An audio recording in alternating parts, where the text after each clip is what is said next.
Ayy, Brewski, I'm in my zone like a 2-3. Would sue me, urban gorilla, no Gucci. Yeah, the scriptures I be kicking like Bruce Lee. Check my precepts, raw than sushi. Summertime, so I stay in the cool B. On the corner throwing bumps like I'm Drew Brees. Yeah, tap out for your how we bringing them gas out. Cut a heathen cause he running his fat mouth. Off the dribble, I be balling like. First and foremost, we give all praises to the Most High, Yahweh, who's the God of Israel and Israel only. We do that in the Son and we call Jesus Christ. We do that in Yahweh, who is the King and Savior of Israel and Israel only. All right, so we had a question about Deuteronomy 23, right? So let's read it real quick. Read. Deuteronomy chapter 23, verse 7. Thou shalt not abhor an Edomite, for he is thy brother. Okay, so it says, do not abhor an Edomite, right? People would say that's hate. But that's not true, right? If you go to the English dictionary, it will say, oh, that means hate, that's hate. But as a matter of fact, let's go into the Hebrew first, and then I'm gonna give you the actual context of what he's talking about. We can go to the blue letter real quick.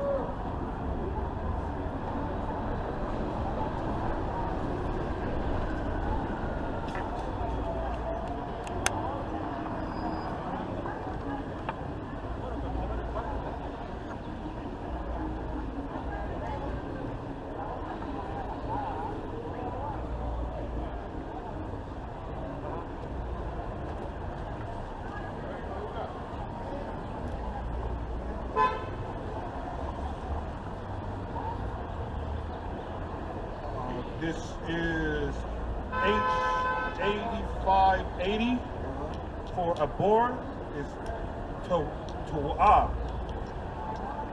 meaning to abhor, to do abominably. To do abominably. To abhor, to be detested. To be detested, read. In the ritual sense. In the ritual sense. Keep that in mind. Read. In the ethical sense. In the ethical sense, right? Read. To loathe, abhor, regard as an abomination in the ritual sense. In the ritual sense. To not read that. Read the last two real quick. In you want the read the last two. To loathe, abhor, regard as an abomination. To loathe, to abhor, or to regard as an abomination. But now there's a subsection of this definition right here, because it goes definition biblical usage 1. Just read that again from the top. Biblical usage 1, to abhor, to be abominable, to be abominable, to do abominably, to do abominably. That's 1, right? Now this is a subsection of 1. Read. Right. To be abhorred, to be detested in the ritual sense. In the ritual sense, that's A1. Read. In the ethical sense. In the ethical sense, right? That's the second subsection of the first definition. Read. Second one, to loathe, to abhor, regard as an abomination. To loathe, to abhor, and to regard as an abomination. Read. In the ritual sense. Again, in the ritual sense. Read.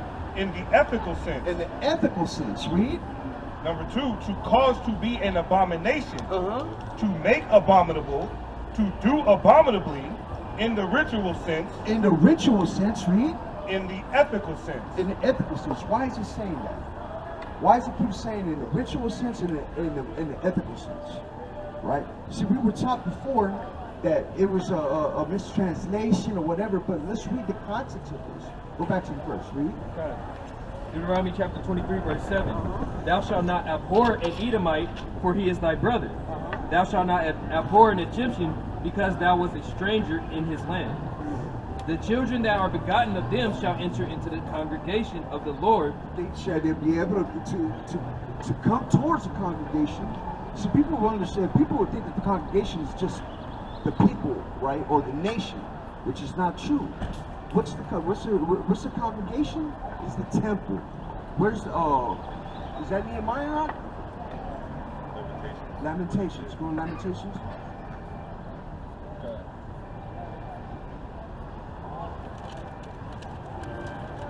The book of Lamentations, chapter 1, verse 10.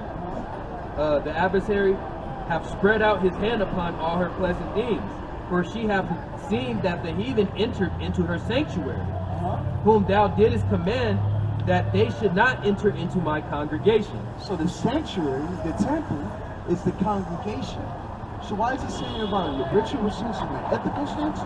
See, back when we were in the land, these nations were able to bring sacrifices to our temple, right? Keep reading though. Go back to 23. Okay. Now there's certain people that weren't allowed to bring sacrifices. Read. Deuteronomy 23 verse 9. When the host goes forth against thine enemies, then keep thine.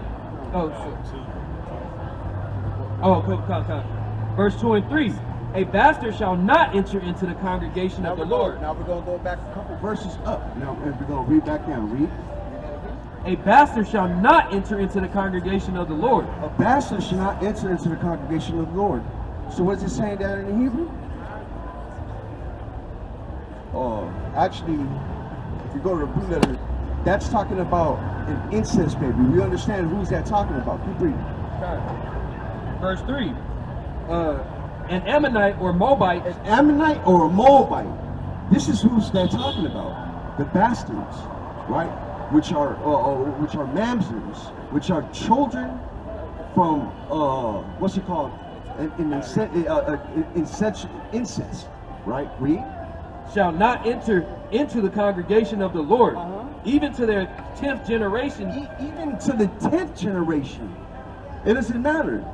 Even if it's up to the 10th generation, they're not able to come to the congregation.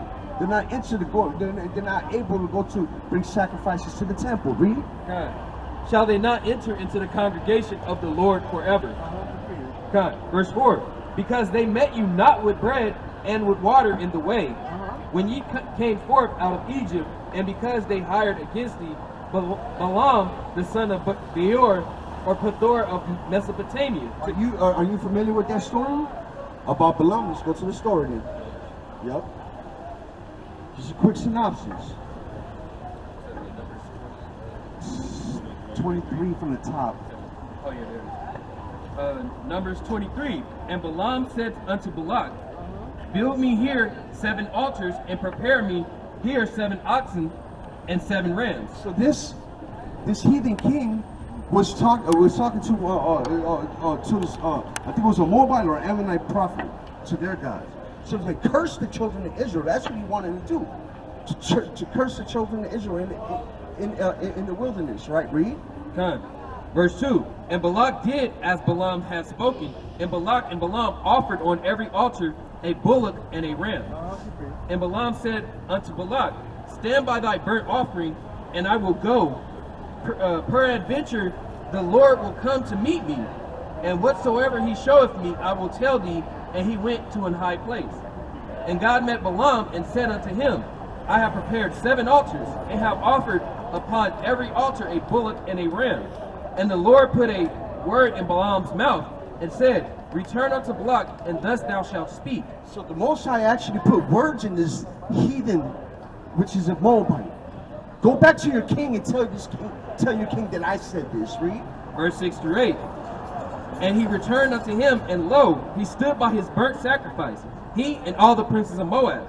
And he took up his parable and said, Balak, the king of Moab, hath brought me from Aram, out of the mountains of the east, saying, come, curse me Jacob, and come, defile Israel. This is what that heathen king wanted Balaam to do, to actually curse him. But the Most High put words in that heathen, right? Balaam, right? Read. Verse 8. How shall I curse whom God hath not cursed? How could I curse those that God hath not cursed? Read. Or how shall I defy whom the Lord hath not defied? For from the top of the rocks I see him, and from the hills I behold him. Lo, the people shall dwell alone, and shall not be reckoned among the nations. Who can count the dust of Jacob, and the number of the 4th part of Israel? Let me die the death of the righteous, and let my last end be like his. Go to the point.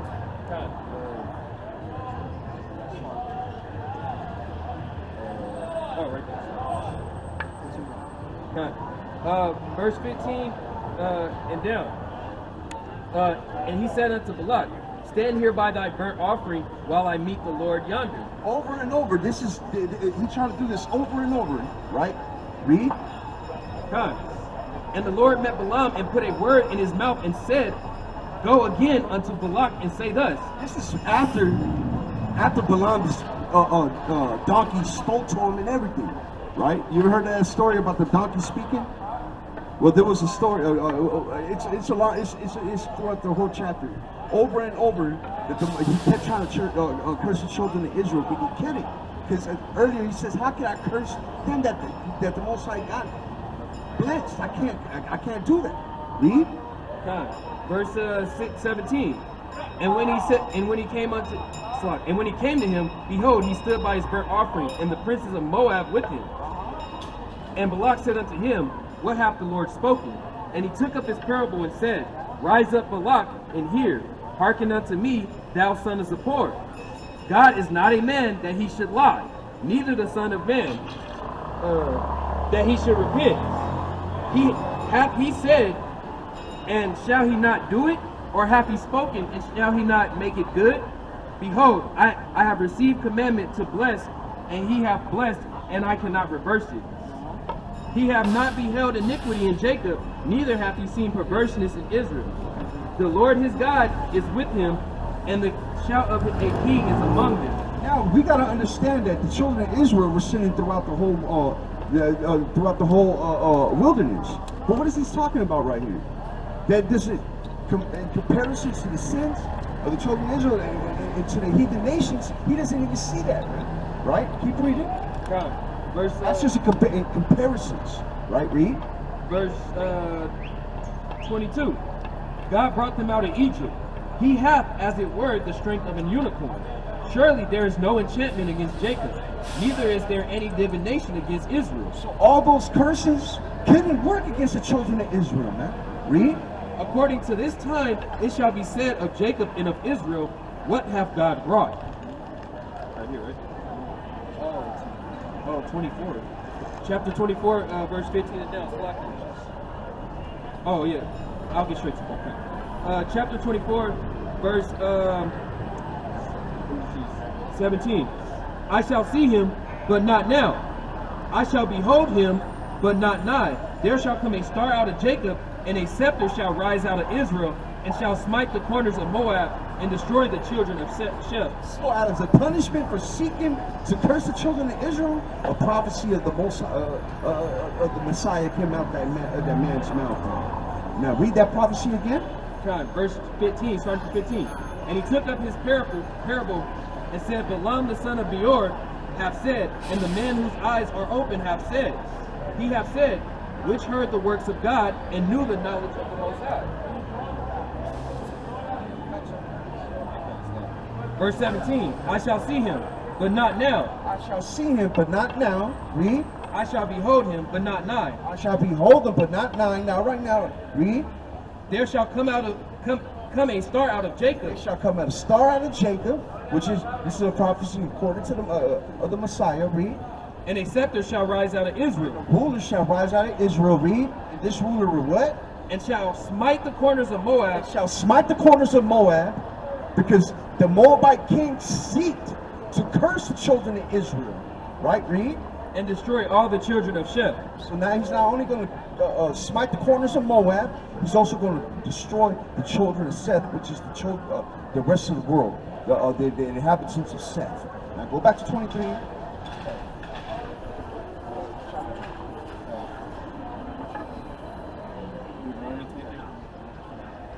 The book of Deuteronomy, chapter 23, verse 7.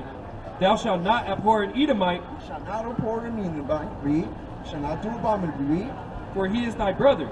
Thou shalt not abhor an Egyptian, because thou was a stranger in his land. Shall not consider their basically their offerings brought to the temple. Right. So if you read verses 2 and starting from verses 2, we see who's not allowed to bring sacrifices to the congregation, which is the Moabites and Ammonites, which are bastards, which are descendants of incest. But not only that, Moab, because of what he did in the wilderness, right? Offering sacrifices to curse the children of Israel. So this can't be talking about hate. This is even more proof that this is not talking about hate. Because a couple chapters later, let's see what it says. 25, 15 through 17. Read. This is the book of Deuteronomy, chapter 25 and verse 17. Remember what Amalek did unto thee. Now, this is 2 chapters after this. He said, remember what Amalek, read that again? Remember what Amalek did unto thee by the way where ye were come forth out of Egypt. Who's Amalek? You know who's Amalek? It's the grandson of Edom, which today are the so-called Jewish people, right? Keep reading. How he met thee by the way and smote the hindmost of thee. Coming out of the slavery, man, they attacked our hindmost parts. The people that were slackly hobbling in the back. Read. And the hindmost of thee, even all that were feeble behind thee. All those that were weak behind us. Read. Our women and children and our elderly and our sick. Read. When thou was faint and weary. And we were faint and weary, barely coming out of a servitude out of Egypt. Read. And he feared not Yahweh. And he feared not Yahweh. What does that mean? He feared not the Most High God. See, when that actually happened, with all those wonders and miracles that the Most High did to free us out of Egypt, the heathen nations witnessed these things, man. They done heard about these things too. You don't think that the surrounding nations had done heard that the Most High, the God of the Israelites, done split the ocean, killed the firstborn in Egypt? Right? Read. They didn't even fear the Most High God. Read. Therefore it shall be, when Yahweh thy God has given thee rest from all thy enemies round about. So finally, we were given rest from all our enemies round about, and what? In the land which Yahweh thy God giveth thee for an inheritance to possess it. Once we enter into the land, right, and we get rest from all these heathen nations, read. That thou shalt blot out the remembrance of Amalek. We shall blot out the remembrance of Amalek from under what? From under heaven, thou shalt not forget it. So we are commanded to destroy and kill all these Amalekites, which are descendants of the children of Edom. So how do we, if this is talking about we can't hate them, 2 chapters later, it says destroy them. So this is not talking about him. This is actually talking about not considering their sacrifices as abominations, and we're supposed to allow them to bring sacrifices to the temple at that time, right? Is that it? Yeah. Keep reading. This is the book of Exodus, chapter 17 and verse 8. Then came Amalek and fought with Israel in Rephidim. And Moses said unto Joshua, choose us out men, and go out and fight with Amalek tomorrow. I will stand on top of the hill with the rod of Yahweh in my hand. So Joshua did as Moses had said to him, and fought with Amalek. And Moses, Aaron, and Hur went up to the top of the hill. And it came to pass, when Moses held up his hand, that Israel prevailed. So every time Moses lifted up his hands, you see Israel was prevailing in that battle. Read. And when he let down his hand, Amalek prevailed. But So it kept going back and forth, back and forth. Read. But Moses' hands were heavy, and they took a stone and put it under him. So he was getting tired of holding up his hands. So what they do, they brought a stone for Moses for him to sit down on. Read. And sat thereon. And Aaron and Hur, What they do? stayed up his hands, They were holding up his hands. Read. the one on one side, and the other on the other side. And his hands were steady until the going down of the sun. And Joshua discomforted Amalek and his people with the edge of the sword. And Yahweh said unto Moses, write this for a memorial in a book, and rehearse it in the ears of Joshua, for I will utterly put out the remembrance of Amalek from under heaven. And Moses built an altar and called the name of it Yahweh Nisi. For he said, because the Lord has sworn that Yahweh will have war with Amalek from generation to generation.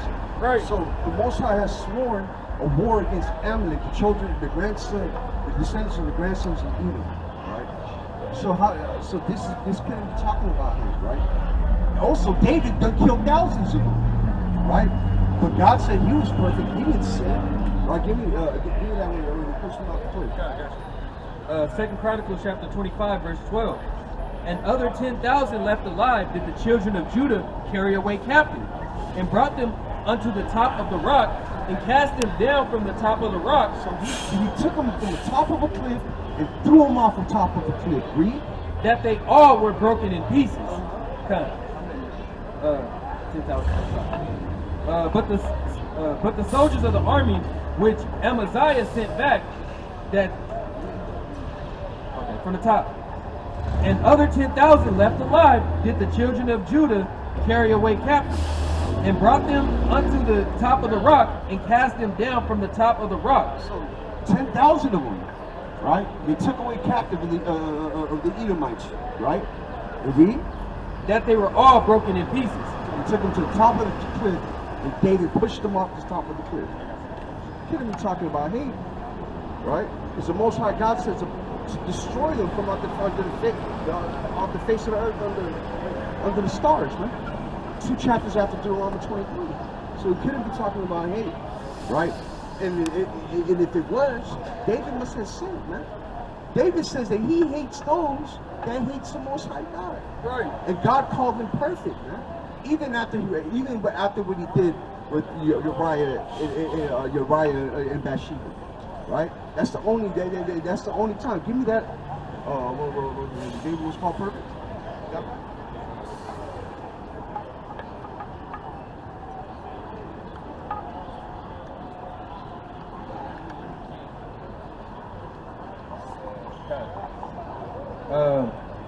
First Samuel chapter 13, verse 14. But now thy kingdom shall not continue. The Lord hath sought him a man after his own heart, and the Lord hath commanded him to be captain over his people, because thou hast not kept that which the Lord commanded thee.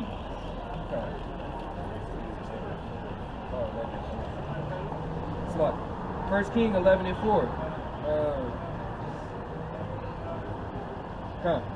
The book of 1 Kings chapter 11 and 4. For it came to pass, when Solomon was old, that his wives turned away his heart after other gods, and his heart was not perfect with the Lord his God, as was the heart of David his father. So we understand that David was perfect, and he only and even he said that he hates those that hate the Most High. So going back to Deuteronomy 23 and 7, we couldn't be talking about hate. You got any other questions on that? Cool. All right.